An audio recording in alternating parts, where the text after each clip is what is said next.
नमस्कार विद्यार्थियों। पिछले वीडियो में अपन ने ग्लाइकोलिसिस की प्रोसेस देखी थी और ग्लाइकोलिसिस की प्रोसेस द्वारा ग्लूकोज का एक मॉलिक्यूल दो मॉलिक्यूल पायरुविक एसिड में ब्रेक डाउन हुआ था और ग्लाइकोलिसिस में पायरुविक एसिड बनने के दौरान दो मॉलिक्यूल एटीपी का अपन को नेट गेन हुआ था और इसके साथ NaBH+ का भी अपने पास नेट गेन हुआ था। अब अपन देखेंगे कि कैसे पायरुविक एसिड का कंप्लीट ऑक्सीडेशन होता है CO2 और H2O और ये कंप्लीट ऑक्सीडेशन होता है क्रेब साइकिल। क्रेब साइकिल में एंटर होने से पहले क्रेब साइकिल में एंटर होने से पहले पायरुविक एसिड का ऑक्सीडेटिव डीकार्बोक्सिलेशन होता है। ऑक्सीडेटिव डीकार्बोक्सिलेशन होता है और इस ऑक्सीडेटिव डीकार्बोक्सिलेशन को लीच रिएक्शन के नाम से भी जानते हैं। तो ऑक्सीडेटिव डीकार्बोक्सिलेशन द्वारा जो पायरुविक एसिड है वो एसिटाइल कोएंजाइम में चेंज होता है और इसके लिए जो एंजाइम काम में आता है वो पायरुवेट डिहाइड्रोजिनेज होता है। बेसिकली ये जो एंजाइम है पायरुवेट डिहाइड्रोजिनेज एक एंजाइम असेंबली है और इसके साथ दो अन्य एंजाइम भी होते हैं। तो अपन देखते हैं कि ये दो अन्य एंजाइम कौन से हैं और ये रिएक्शन किस प्रकार से होती है।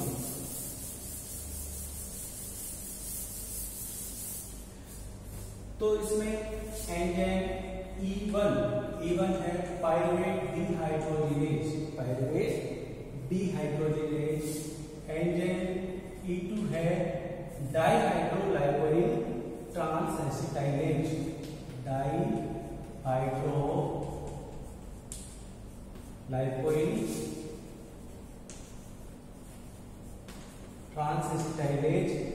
और थर्ड एंजाइम है E3 है डाइहाइड्रोलाइकोइल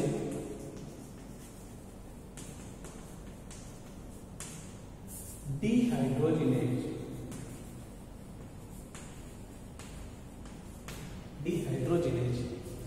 ये जो एंजाइम है ये तीन एंजाइम की असेंबली है। इनके साथ कुछ कोएंजाइम भी होते हैं।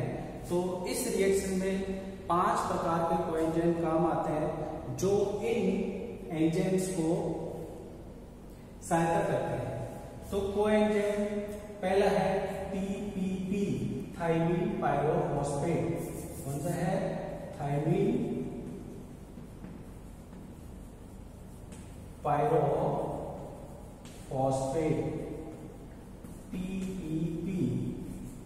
सेकंड है लाइपोएमाइड या लाइपोइक एसिड। थर्ड है कोएंजाइम A। फोर्थ है FAD और लास्ट है NAD। ये 5 प्रकार के कोएंजाइम भी इस रिएक्शन में हेल्प करते हैं। तो देखते हैं कि ये रिएक्शन किन किन पदों में पूर्ण होती है।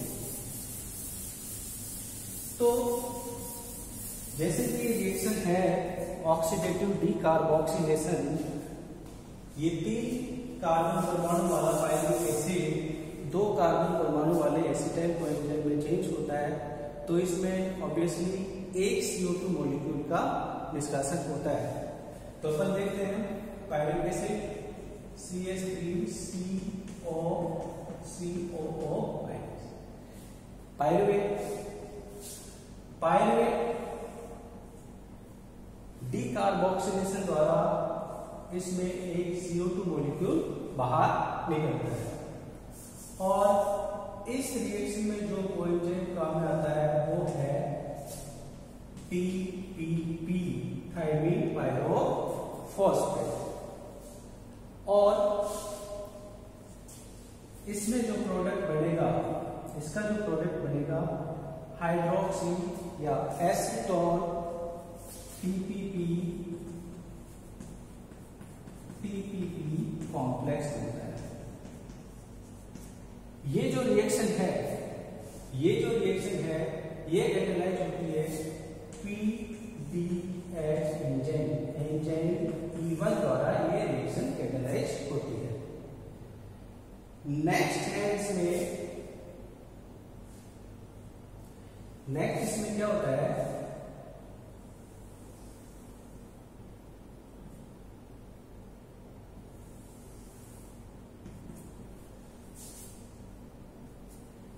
ये जो लाइपोइक एसिड है ये कोएंजाइम लाइपोइक एसिड यूज होता है। लाइपोइक एसिड होता है वो ऑक्सीडाइज स्टेट में होता है और जो रिजल्टिंग जो प्रोडक्ट बनता है वो बनता है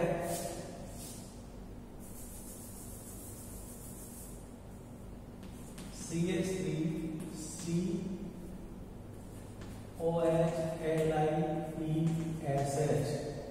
हाइड्रोक्सी लाइपोएमाइड या एसिटाइल लाइपोएमाइड होता है। ठीक है। नेक्स्ट जो होता है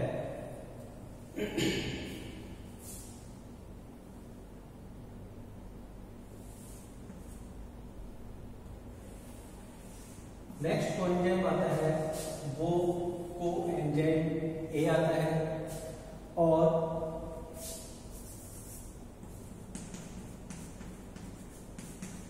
लाइपोइक एसिड वापस बाहर निकल जाता है और ये रिड्यूस फॉर्म में बाहर निकलता है और अपने पास प्रोडक्ट बनता है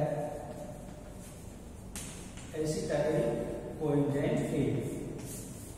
एसिटाइल कोएंजाइम ए प्रोडक्ट के रूप में बनता है। अब रिएक्शन वैसे तो यही खत्म हो गई क्योंकि अपने पास लाइपोइक एसिड मिल गया, लेकिन रिएक्शन को वापस सुचारू रूप से चलाने के लिए अपने पास लाइपोइक एसिड कौन सा चाहिए, ऑक्सीडाइज्ड फॉर्म में। लेकिन अपने पास जो लाइपोइक एसिड आया वो कौन सा है, रिड्यूस फॉर्म में आया है। तो लाइपोइक एसिड को ऑक्सीडाइज करना पड़ेगा। तो ऑक्सीडाइज करने के लिए कोएंजाइम आएगा FAD और FAD चेंज होता है FADH2 में। इसमें जो एंजाइम काम आएगा वो है डाइहाइड्रोलाइकोइल डिहाइड्रोजिनेज।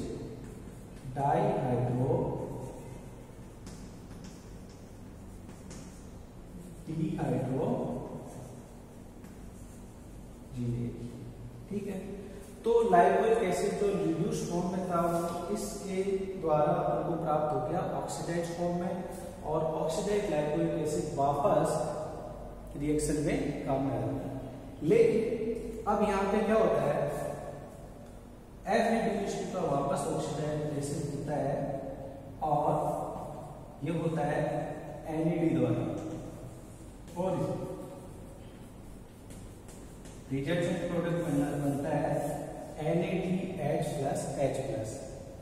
ये NADH+H+ जाता है ETS में और यहाँ ETS में जाके इसका कंप्लीट ऑक्सीडेशन होता है और जहां से इसके द्वारा TATP का गेन होता है।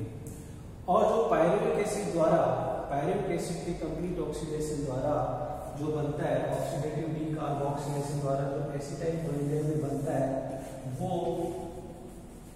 क्रेब्स साइकिल में एंटर होता है और वहां पे इसका कंप्लीट ऑक्सीडेशन होता है इसमें CO2 और H2।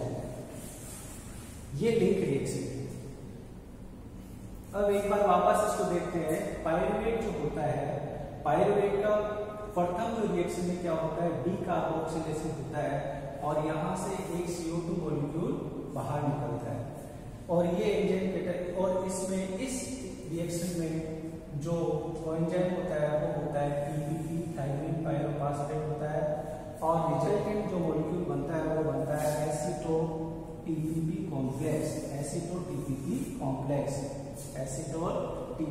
कॉम्प्लेक्स और ये रिएक्शन कैटालाइज होती है E1 एंजाइम द्वारा पायरुवेट डिहाइड्रोजिनेज एंजाइम द्वारा।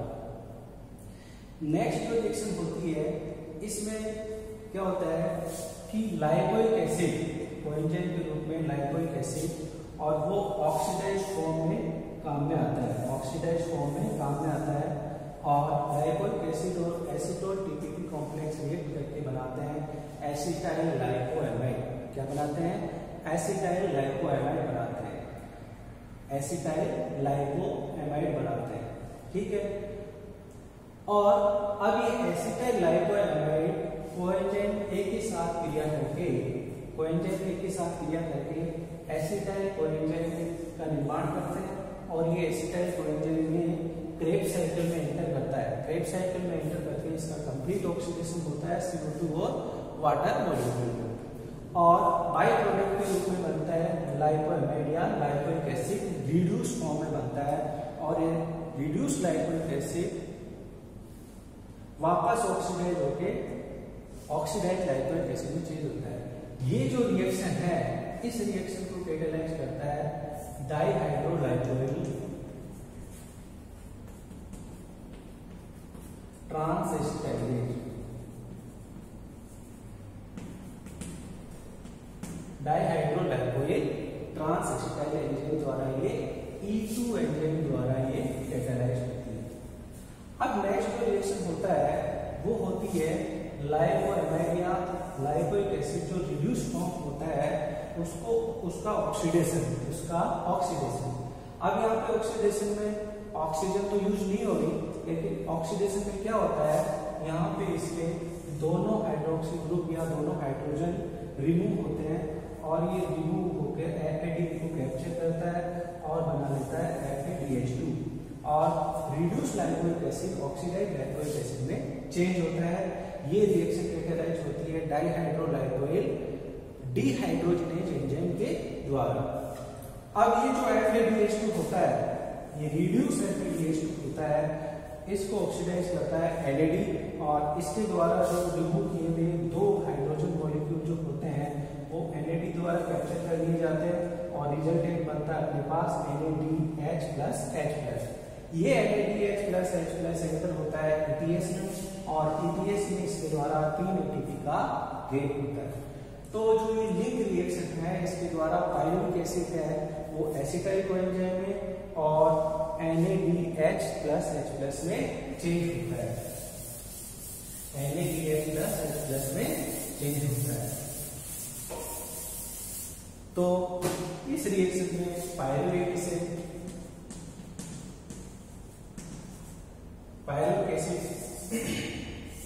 चेंज होता है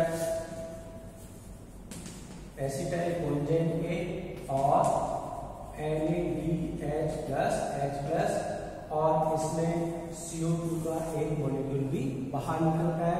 ये रिएक्शन कैटालाइज होती है PDH द्वारा और इसमें कोएंजाइम के रूप में coenzyme A, NAD, FAD, TPP और लाइपोइक एसिड काम में आता है। ठीक है, अब अपन इस रिएक्शन का पायरुविक एसिड के ऑक्सीडेटिव डीकार्बोक्सिलेशन का अपन क्या देखते हैं? रेगुलेशन देखते हैं। अब इसका रेगुलेशन देखें तो रेगुलेशन किसका होगा? PDH एंजाइम का, PDH एंजाइम का पायरुवेट डिहाइड्रोजनेज कॉम्प्लेक्स जो एंजाइम होता है उसका रेगुलेशन होता है और उसका जो रेगुलेशन होता है वो दो प्रकार से होता है। एक तो फास्फोराइलेशन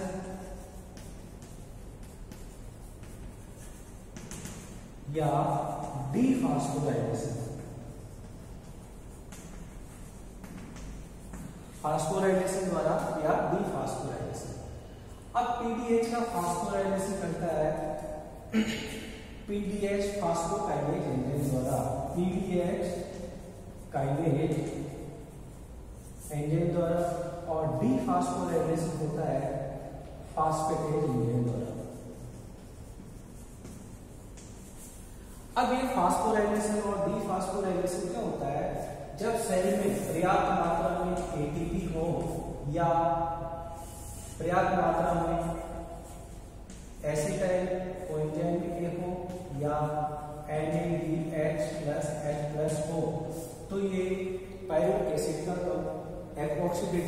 कार्बोक्सिलेशन की जरूरत नहीं पड़ती और फास्फोराइलेशन द्वारा पीडीएच काइनेज एंजाइम फास्फोराइलेशन द्वारा पीडीएच एंजाइम का फास्फोराइलेशन करता है और रिएक्शन इनएक्टिवेट हो जाती है, रिएक्शन हो जाती है इनएक्टिवेट।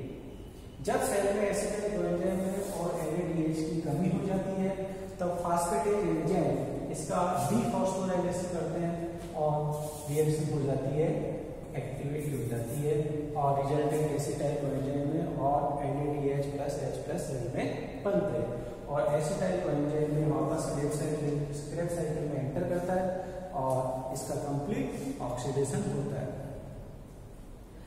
अब अपन देखते हैं कि एसिटाइल कोएंजाइम तो अपने पास बन गया, एसिटाइल कोएंजाइम तो बन गया। अब ये एसिटाइल कोएंजाइम में क्रेब साइकिल में प्रवेश करता है और क्रेब साइकिल में एंटर करके इसका कंप्लीट ऑक्सीडेशन होता है। तो अपन पढ़ेंगे क्रेब साइकिल। देखिए क्रेब साइकिल को सबसे पहले हैंस क्रेब ने खोजा था, इसी के सम्मान में इस साइकिल का नाम है क्रेब साइकिल। क्रेब साइकिल को टीसीए साइकिल भी कहा जाता है, टीसीए साइकिल, क्योंकि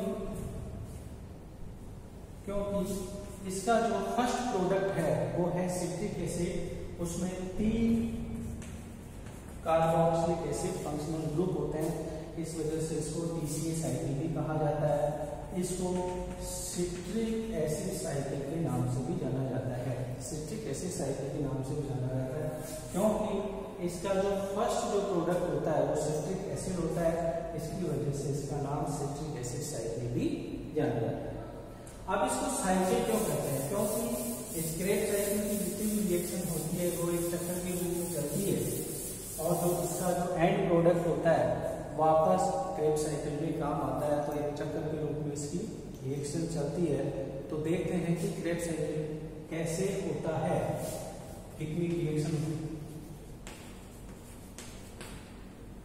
ठीक है, सबसे पहले क्या होता है कि जो लिंक रिएक्शन में पायरुविक एसिड के ऑक्सीडेटिव डीकार्बोक्सिलेशन द्वारा अपने पास जो प्राप्त होता वो है एसिटाइल कोएंजाइम के, एसिटाइल कोएंजाइम में और ऑक्जेलो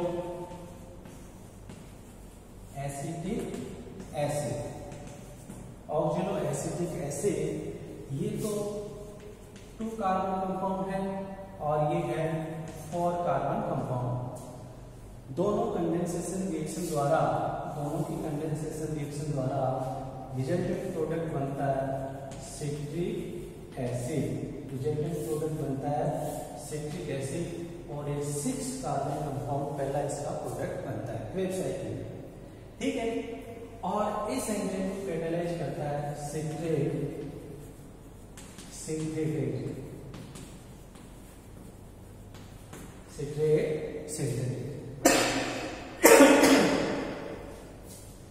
नेक्स्ट जो रिएक्शन है वो इसकी है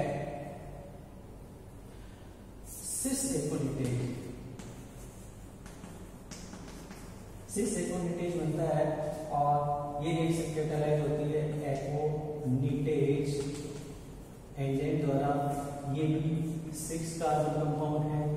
नेक्स्ट रिएक्शन होती है वो है आइसोसिट्रेट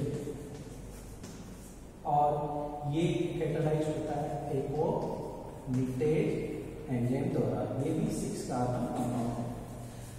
अब जो नेक्स्ट जो रिएक्शन है ये 6 कार्बन कंपाउंड होता है, वो 5 कार्बन कंपाउंड में ब्रेक डाउन होता है और एक CO2 का मॉलिक्यूल अपने पास प्राप्त होता है।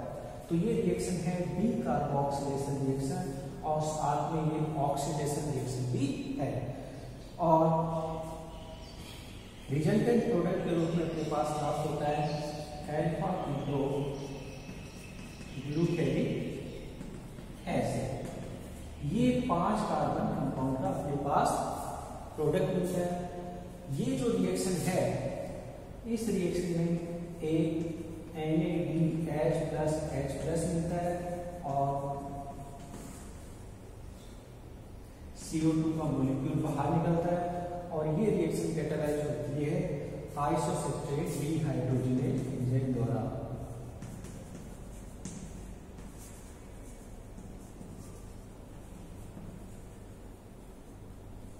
आइसोसेप्टेट डिहाइड्रोजनेज एंजाइम द्वारा।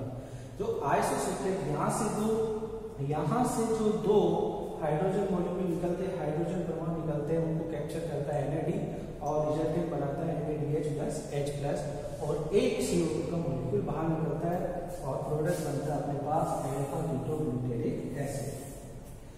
नेक्स्ट जो अल्फा कीटोग्लूटेरिक एसिड है, ये भी इसका भी ऑक्सीडेशन होगा और इसका भी ऑक्सीडेशन होगा और रिजल्टेंट के रूप में CO2 बनेगा और सक्सिनाइल कोएंजाइम में अपने पास बनता है, तो इसका प्रोडक्ट बनता है succinyl coenzyme A। Succinyl coenzyme में इसमें एक कोएंजाइम A एंटर करता है, रिजल्टेंट के रूप में वही NAD एंड दो हाइड्रोजन परमाणु को NADH प्लस बनता है, CO2 का मॉलिक्यूल बाहर निकलता है और ये जो रिएक्शन होती है वो कैटालाइज होती है alpha ketoglutarate dehydrogenase. Alpha ketoglutarate dehydrogenase enzyme द्वारा। ये जो रिएक्शन है अल्फा कीटोग्लूटेरिक एसिड चेंज होता है सक्सिनाइल कोएंजाइम में और इसका जो एंजाइम है अल्फा कीटोग्लूटेरेट डिहाइड्रोजनेज, ये समतुल्य होता है PDH एंजाइम और सेम वो की वही रिएक्शन है जिसमें पायरुविक एसिड का ऑक्सीडेटिव डिकार्बोक्सिल एसिड होता है, सेम वो की वही होती है यहाँ पे। अब जो नेक्स्ट जो रिएक्शन है वो होती है सक्सिनाइल कोएंजाइम में चेंज होता है सक्सिलिक एसिड में। ये है 4 कार्बन कंपाउंड। अब अपने पास कोई CO2 अपने यहाँ पे इस रिएक्शन में बाहर नहीं निकलेगी और 4 कार्बन कंपाउंड ही यहाँ पे चलेंगे और ये यहाँ पे क्या होता है,